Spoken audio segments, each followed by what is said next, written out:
At this point, Mr. Monroe came downstairs and made breakfast. I wondered if Chester hadn't dreamed the whole thing. He didn't admit to falling asleep, and I've said he's quite an imagination. But I was game after all. There hadn't been any excitement in this place for days. Chester and I took our positions under the table.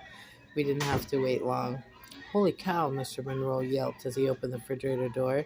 He took this funny looking white thing out of the fridge and held it at arm's length. Peter, come down here. What is that? I whispered. Beats me, Chester answered. It looks like a white tomato.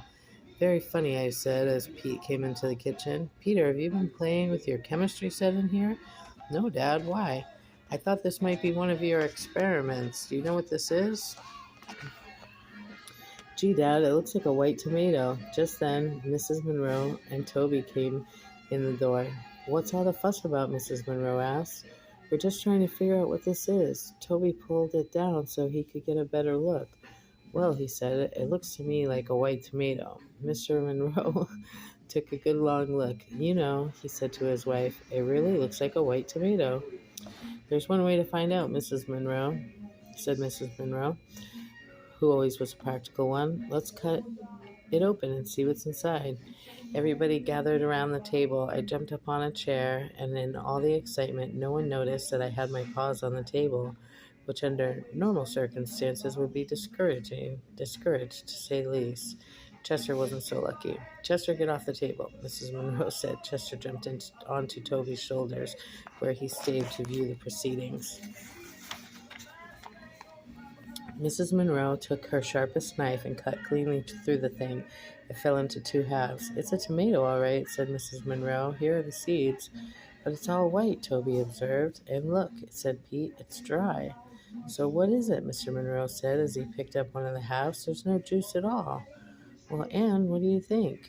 It's gone bad, I guess, though I've never heard of a tomato turning white before. Come on, she said, clearing the table. Let's throw it out and have breakfast. And Harold, get your paws off the table. Rats. Chester jumped down from Toby's shoulders and motioned for me to follow him into the living room.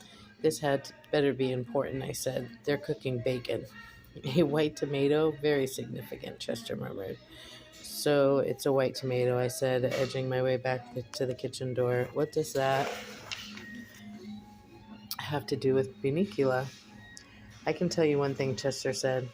I got a very good look at the tomato. There was a very suspicious marks on the skin. So, I believe they're teeth marks. So tonight I'm going to reread a book I read last year. How fascinating, I said, as the aroma of frying bacon wafted through my nostrils. And what book might that be? The Mark of a Vampire. What? I stopped dead in my tracks. Meet me tonight after the others have gone to sleep. You'd better take a nap so you can stay awake. Chester closed his eyes, and I shifted my look to Bunicula, who seemed to be asleep in his cage, a tiny smile upon his lips.